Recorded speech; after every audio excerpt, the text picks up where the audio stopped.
اس موقع پر سانس یا استغراق کی کسی مشق کو تفصیل و وضاحت سے بیان کرنا مقصود نہیں،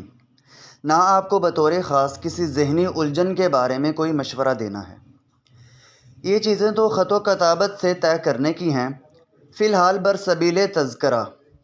صرف اس قدر عرض کرنا ہے کہ اگر آپ یہ محسوس کرتے ہیں کہ زندگی بے بس ہو گئی ہے یا زندگی بے مقصد ہو گئی ہے، کسی کام میں جی نہیں لگتا، روزمرہ کے مشاغل سے کوئی دلچسپی باقی نہیں رہی، ایک ایسی چیز کی تلاش ہے جس کا نام تک آپ نہیں جانتے، اگر اس وہم میں مبتلا ہیں کہ ساری دنیا آپ کے مخالف ہو گئی ہے، اگر آپ خود اپنے آپ سے ڈرنے لگے ہیں، کسی نامعلوم یا معلوم مقصد حیات کی کوشش میں مایوس ہو کر عالم خیال میں اس کے حصول کے لیے کوشاں ہیں، اور زندگی کی عملی حقیقتوں سے کٹ کر صرف واہمہ ترازی سے جی بہلانے لگے ہیں، اگر آپ اپنے آپ کو محرم و نامراد تصور کرتے ہیں،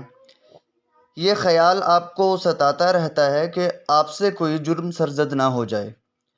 اگر زندگی سے اکتا کر خودکشی کا خیال بار بار آتا ہے، جینے سے جی سیر ہو چکا ہے، اکثر نامعلوم اسباب سے تشویش کی کیفیت طاری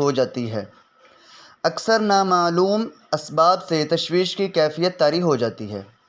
بغیر کسی وجہ کے ذرا ذرا سی بات پر افسردہ یا مشتعل ہو جاتے ہیں،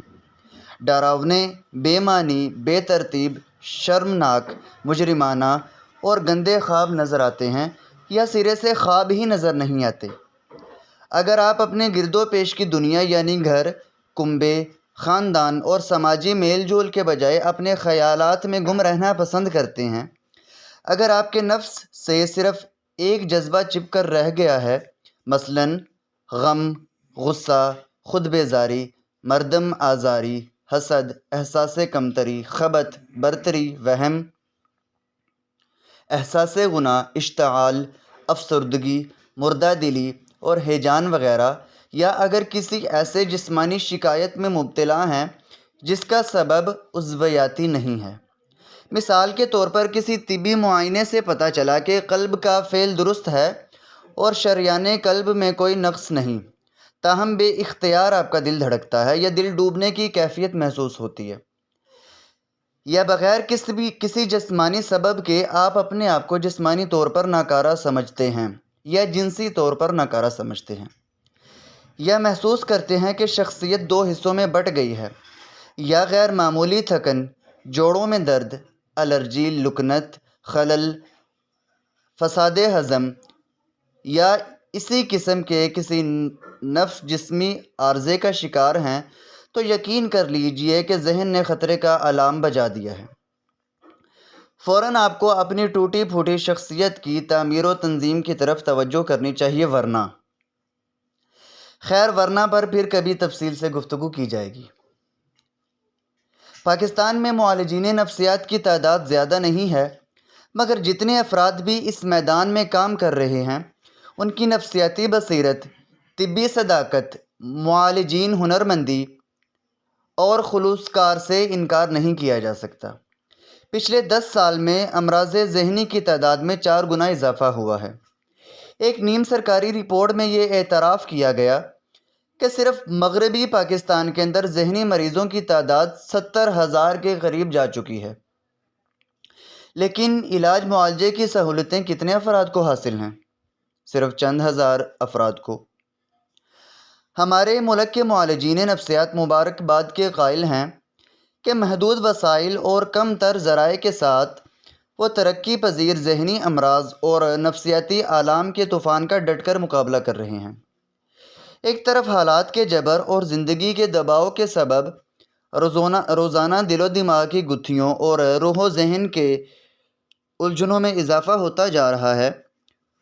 خصوصیت کے ساتھ نسل جدید اسکولوں اور کالجوں کی پیداوار بعض وجود کے سبب ایسے روحانی عذاب اور ایسے دماغی کرب اور ذہنی اضطراب میں مبتلا ہے کہ ہم قبل تقسیم کے لوگ اس کا اندازہ بھی نہیں کر سکتے، اور دوسری طرف ملک میں ذہنی صحت کی طرف سے کچھ ایسی بے توجہی برتی جا رہی ہے گویا اس قسم کا کوئی مسئلہ سرے سے موجود ہی نہیں۔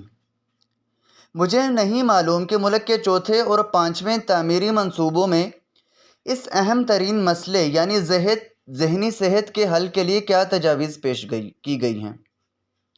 رقم الحروف کا براہ راست اس مسئلے سے کوئی تعلق نہیں۔ میں اور میرا ادارہ من عرف نفسہ، میرا نصاب تعمیر و تنظیم شخصیت، کوئی طبی نفسیاتی کلینک اور ذہنی اور نفسیاتی معالجے کا مرکز ہرگز نہیں ہے۔ میں تو اس کام کو ایک تحریک کی شکل میں کر رہا ہوں۔ مجھے سپر نیچرلزم یا وفوق العادات فنون و علوم سے دلچسپی ہے۔ اس کا اظہار اس شکل میں ہو رہا ہے۔ پھر بھی ذہنی صحت مندی کے علاج معالجے سے کسی نہ کسی حد تک میرا عملی تعلق ضرور ہے، اور اس عملی تعلق کی بنا پر متعلقہ حضرات کی توجہ نسل جدید کی ذہنی اور نفسیاتی صحت مندی اور بحال کی طرف منعطف کرنا اپنا فرض سمجھتا ہوں۔ آخر میں عرض یہ ہے کہ آپ اس کتاب کو مکمل کتاب سمجھ کر نہ پڑھیں۔ اس مجموعے میں جو کچھ پیش کیا گیا ہے نہ اس کے اجزاء میں مناسب ربط و تنظیم موجود ہے، نہ اس کے ابواب میں ہموار معنوی وحدت۔ ابتدا میں یہ ابواب مضامین کی شکل میں مرتب کیے گئے تھے، جب بلکہ کتابوں کی ترتیب و تدوین کا سوال پیدا ہوا تو ان مضامین کو قطع برید کی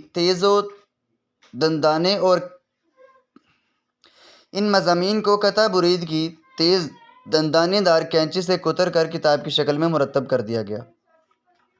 اگرچہ کتاب میں کوئی غیر متعلق بحث شامل نہیں، اور تمام گفتگوؤں کی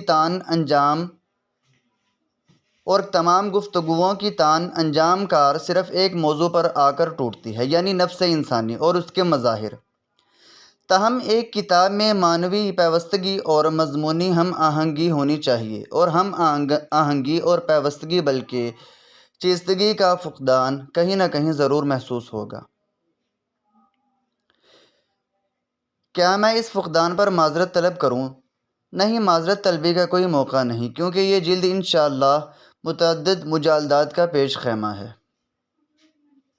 اس مجموعے کے بکھرے ہوئے ابواب میں جو کچھ کہا گیا اس کا مقصد صرف اتنا ہے کہ آپ کو نفسیات اور ما بعد نفسیات کے فن سے ابتدائی مناسبت پیدا کی جا سکے۔ آئندہ جو کچھ لکھا اور کہا جائے گا اس کا صرف ایک خاکہ ذہن میں ہے، لیکن بڑا خوش انگیز، فکر انگیز اور خیال انگیز ہے یہ خاکہ۔